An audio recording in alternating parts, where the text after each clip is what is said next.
देवी दुर्गा की उत्पत्ति और महिषासुर को हराने के लिए उनकी रचना हिंदू धर्म के भीतर एक महत्वपूर्ण पौराणिक कथा है। देवी महात्म्य सहित हिंदू धर्म ग्रंथों के अनुसार मां दुर्गा की उत्पत्ति की कहानी इस प्रकार है।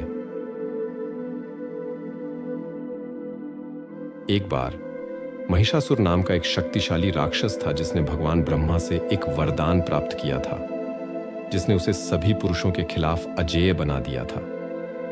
इस वरदान से सशक्त होकर महिषासुर ने देवताओं और मनुष्यों पर आतंक और अराजकता फैला दी, उनके राज्यों पर कब्जा कर लिया और ब्रह्मांडीय व्यवस्था को बाधित कर दिया।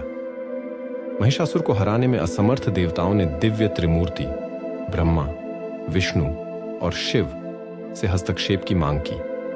उनकी प्रार्थनाओं के जवाब में ब्रह्मा जी, विष्णु जी, शिव जी और अन्य देवताओं की दिव्य ऊर्जाएं दुर्जय देवी दुर्गा का निर्माण करने के लिए एकत्रित हुईं।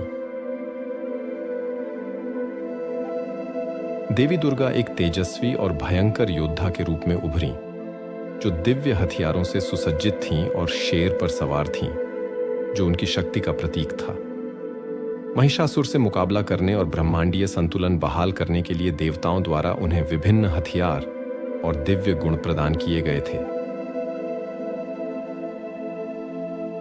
देवी दुर्गा और महिषासुर के बीच 9 दिनों और रातों तक भयंकर युद्ध चला।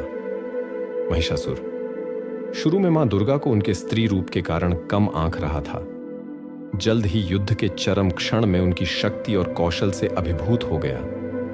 मां दुर्गा ने अपने त्रिशूल से महिषासुर का अंत किया। इस प्रकार राक्षस को परास्त किया और देवताओं और मनुष्यों को उसके अत्याचार से मुक्त कराया। महिषासुर पर देवी दुर्गा की जीत का त्योहार हर साल नवरात्रि के दौरान मनाया जाता है। नवरात्रि उस 9 दिन की अवधि का स्मरण कराती है जिसके दौरान मां दुर्गा ने महिषासुर से युद्ध किया था, जिसकी परिणति 10वें दिन उनकी विजय हुई, जिसे विजयादशमी या दशहरा के रूप में जाना जाता है। भारत और दुनिया के अन्य हिस्सों में अनुष्ठानों, प्रार्थनाओं और उपवास के साथ नवरात्रि को उत्साह और भक्ति के साथ मनाया जाता है और उनके विभिन्न रूपों में मां दुर्गा की पूजा की जाती है। संक्षेप में, देवी दुर्गा की उत्पत्ति और महिषासुर को हराने के लिए उनकी रचना बुराई पर अच्छाई की विजय, अत्याचार पर धार्मिकता और ब्रह्मांडीय व्यवस्था को बहाल करने के लिए दैवीय हस्तक्षेप का प्रतीक है। मां दुर्गा की जीत को प्रतिकूल परिस्थितियों पर काबू पाने और ब्रह्मांड के भीतर सद्भाव बहाल करने के लिए भक्ति, साहस और धार्मिकता की शक्ति की याद के रूप में मनाया जाता है।